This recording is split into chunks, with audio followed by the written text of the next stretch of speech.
भद्रं कर्णेभिः शृणुयाम देवाः भद्रं पश्येमाक्षभिर्यजत्राः स्थिरैरङ्गैतुष्टुवाक्पुंसस्तनूभिर्व्यसेमहि देवहितं जदायुः हरिः ओम् नमस्ते गणपतये त्वमेव प्रत्यक्षं तत्त्वमसि त्वमेव केवलं कर्तासि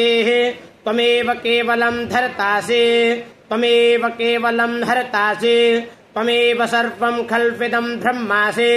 त्वं साक्षादात्मासि नित्यं ऋतं वच्मि सत्यं वच्मि अव त्वं माम् अववक्तारम् अवश्रोतारम् अवदातारम् अवधातारम् अवानूचानमवशिष्यम् अवपश्चात्तात अवपुरस्तात् अवचोत्तरात्तात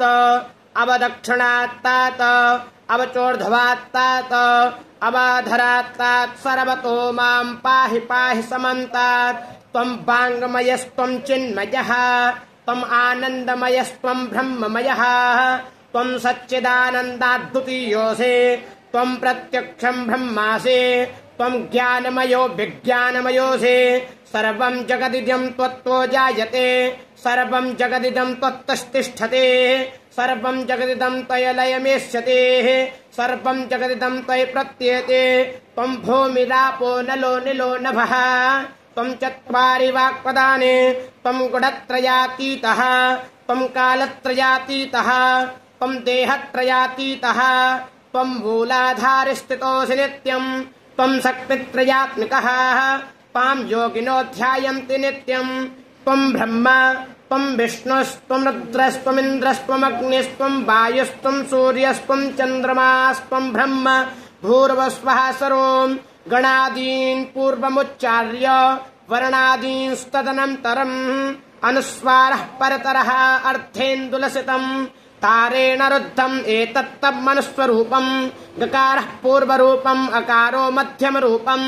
अनुस्वारश्चान्तरूपम् बिन्दुरुत्तररूपम् नादः सन्धानम् सद्गुंहिताहन्दिः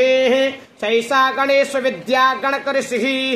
निश्चितगायत्री छन्दः श्रीमहागणपतिर्देवता ॐ गं गणपतये नमः एकदन्ताय विद्महे वक्रतुण्डाय धीमहि तन्नो दन्ति प्रचोदयात् एकदन्तं चतुर्हस्तं पाशमङ्कुशधारणम् अभयं वरदं हस्तैर्बिभ्राणां मूषकध्वजम् रक्तं लम्बोदरं शूर्पकर्णकं रक्तवाससं रक्तगन्धानुलिप्ताङ्गं रक्तपुष्पैः सुपूजितं भक्तानुकम्पिनं देवं जगत्कारणमच्युतम् आविर्भूतं च षष्ट्यादौ प्रकृतेः पुरुषात् परम् एवं ध्यायन्ति यो नित्यं स योगी योगिनां वरः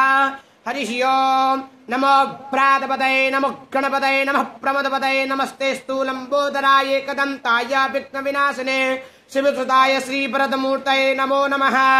हरिः ओम् गणानां त्वा गणपतिं हवामहे कविं कवीनामुपवस्त्रवस्तमम् ज्येष्ठराजं ब्रह्मणा ब्रह्मणस्पद आनः शृण्वन्नोतिभिः सीदसादनम् भद्रं कर्णेभिः शृणुयाम देवाः भद्रं पश्येमाक्षभिर्यजत्राः स्थिरैरङ्गैतुष्टुवाक्पुंसस्तनूभिर्व्यसेमहि देवहितं जदायुः।